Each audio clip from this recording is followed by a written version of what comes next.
Бул 17-жылы биз бердик эле ратификацияны, туурабы? Туура. Январдан бери. Ошондон бери 17, 18, 19 мына 20 бүтөйүн деп калды. Канча акча алдыңар ага? Ошол резервдөргө бүгүнкү күнгө чейин 1 миллион 165 миң доллар алынган. Азыр эгерде ушуну бүгүнкү киргизип аткан сунушту колдоп берсеңиздер 1 миллион 300 миң доллар үнөмдөөгө мүмкүнчүлүк түзүлөт. Жок, сиздер муну өкмөттүн заслугасы кылбаңыздар. Канчасын освоили деп атам. Биз ратификацияны февралда бүтүрүп бергенбиз. Эгер акча келгенде бул экинчи агрегат 1 жылдын ичинде иштемек да. Освоение боло элек, бунун себептери бар.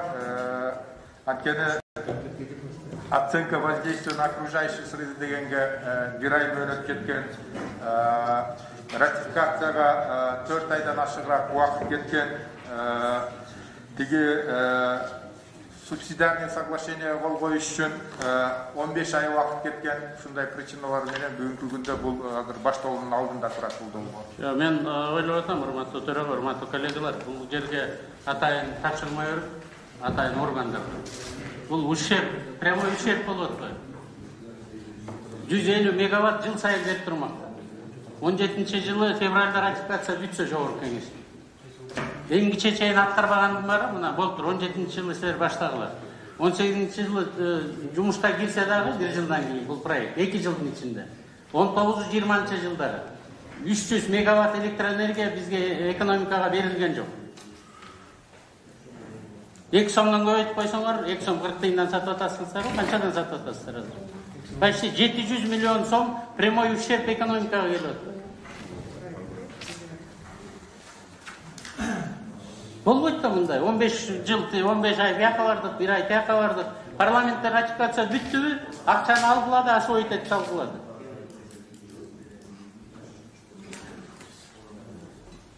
Ким күнөөлүү бул жерде? Кто-то должен же нести ответственность за такую расслабленность.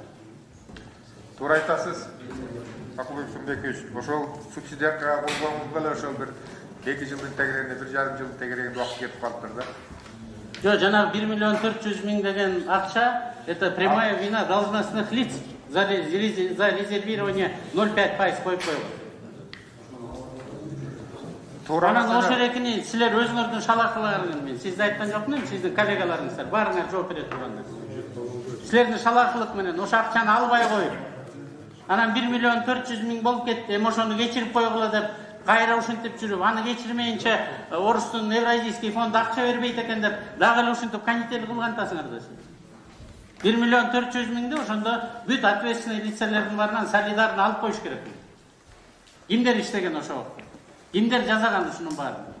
20-30 кишиби солидарный принцип менен 1 миллион 400 миңди ошолордон алып, ущерб биздин Кыргызстан төлөп бере тургандай болгондон кийин. Ошо 30 кишини энергетика системасынан, бензиндин системасынан ким күнөөлүү, ошонун баарын чыгарып коюш керек оюнда.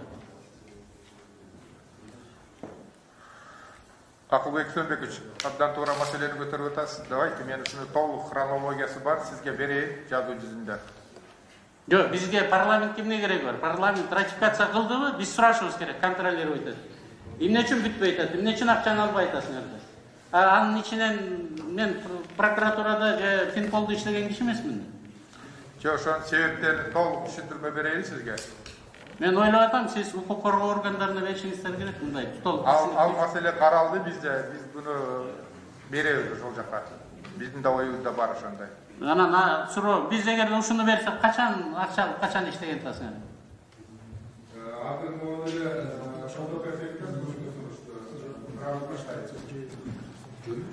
Биз өзүбүздүн күчүбүз менен 3 жылдын ичинде Камбарата 2-нин 1 агрегатын бүтүргөнбүз, билесиздер? Туура, 3 жылда бүтүрүп запускту кое бергенбиз. Готовый жерге барып генераторду коюп койгонду силер мына уже 17-жылдан бери 4 жыл болду да. Мен сунушум урматтуу Эмир Токтогонович. Муну поддержка кылып берейли, бирок премьер-министр келет экен. Ошондо бир жооптуу кишилерди коюп, анан бул проект качан кирет турмушка? Энергетиктерден ким жооп берет? Энергохолдингдин өзү жооп береби, электрический станция жооп береби. Анан биздин комитетке мындай рабочий планын алып келип берсин.